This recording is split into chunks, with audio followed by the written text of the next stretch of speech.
नमस्कार दोस्तों, आप सभी का स्वागत है गुरुकुल स्टेनो एवं टाइपिंग क्लासेस जोधपुर में। आपका डिक्टेशन शुरू होगा 5 सेकंड बाद।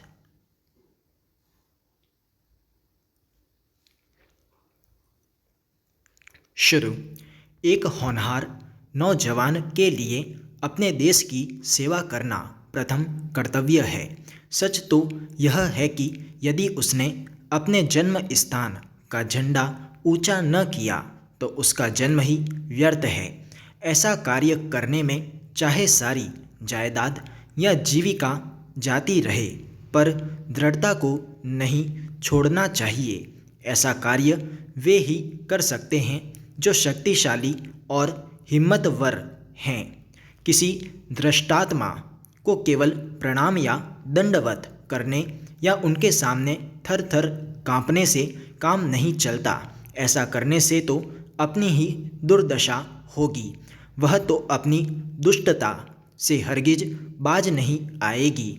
उसके साथ दृढ़ता और कठोरता का व्यवहार होना चाहिए।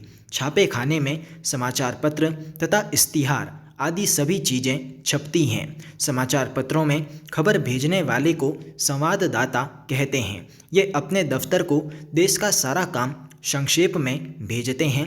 किसी भी दृष्टिकोण से देखिए, भारत के लिए एक ऐसे स्वयंसेवक दल की बड़ी आवश्यकता है जो कि चुपचाप परंतु दृढ़ता के साथ प्रातः काल से लेकर सायंकाल तक उसकी सेवा में तत्पर रहे। वे गांवों में पंचायत कायम करा सकते हैं।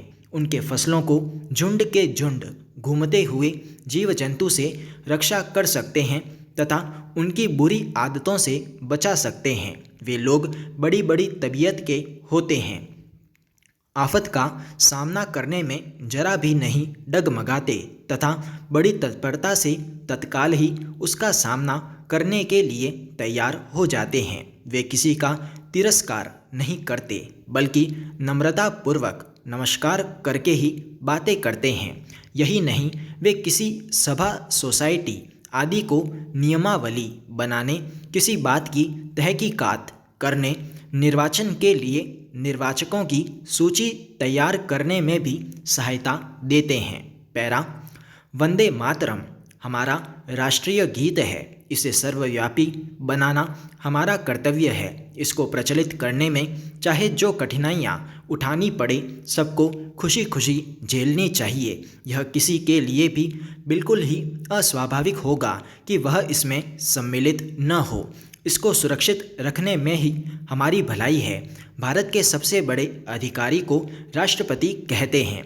इनकी सलाह के लिए भारतीय संसद का संगठन किया जाता है। संसद के अंतर्गत राष्ट्रपति के आदेशानुसार केंद्रीय मंत्रिमंडल का निर्माण होता है, जिसके मुखिया को प्रधानमंत्री तथा सहायक को उप प्रधानमंत्री कहते हैं।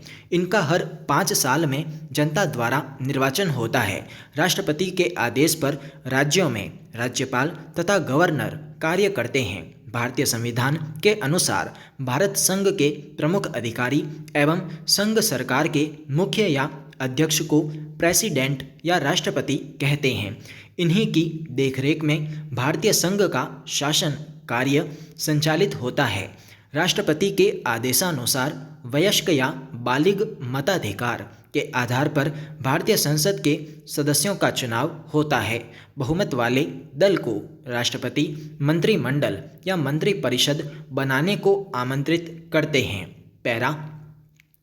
मंत्रिपरिषद या कैबिनेट के प्रधान को भारतीय प्रधानमंत्री कहते हैं, जिनके सहयोग के लिए उप प्रधानमंत्री तथा आवश्यकतानुसार अन्य बहुत से विभागीय मंत्री, उपमंत्री एवं राज्य मंत्री होते हैं, जो कि प्रधानमंत्री के आदेश पर बनाए जाते हैं तथा अपने अपने विभाग के प्रति जिम्मेदार होते हैं। केंद्रीय मंत्रिमंडल के त्याग पत्र दे देने पर राष्ट्रपति अपने अध्यादेश द्वारा कार्य संभालते हैं। आवश्यकतानुसार अल्पकालीन तथा संरक्षक सरकार द्वारा शासन कार्य संपादित करते हैं। प्रांतों की व्यवस्था के लिए इन्होंने अपने अधिकार प्रांतीय राज्यपालों को दे रखा है। राजदूतों की नियुक्ति का भी भार आप पर है। राष्ट्रपति का निर्वाचन संसद के दोनों सदनों, उच्च सदन व निचले सदन के सदस्यों तथा प्रांतों व राज्यों के निर्वाचित सदस्यों द्वारा होता है। भारतीय संविधान के अनुसार हर 5 साल में संसद के सदस्यों का आम चुनाव होता है। साथ ही प्रांतीय विधानसभा तथा विधान परिषद का भी चुनाव बालिग मताधिकार प्रणाली द्वारा होता है। चुनावी कार्यवाही की देखरेख भारतीय चुनाव आयोग द्वारा चुनाव आयुक्त के आदेश पर की जाती है। स्टॉप।